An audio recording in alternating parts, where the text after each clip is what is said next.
مامان بشرا رو برای تو خواستگاری کرده، واسه همین دنبالت اومدیم. بعد از عید جشن نامزدیته، ولی گوش کن، قبل از اینکه این خبر توی فامیل پخش بشه بهتری که به خونه برگردی.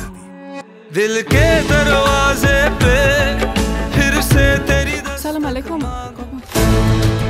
علیکم السلام. بهش سلام کن.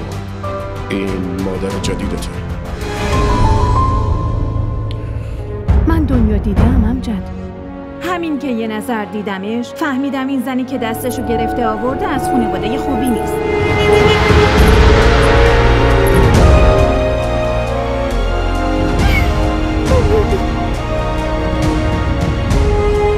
کی گریه میکنه؟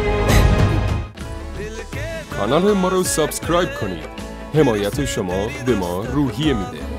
तुझसे ही फिर अपनी पहली सी मोहब्बत मांग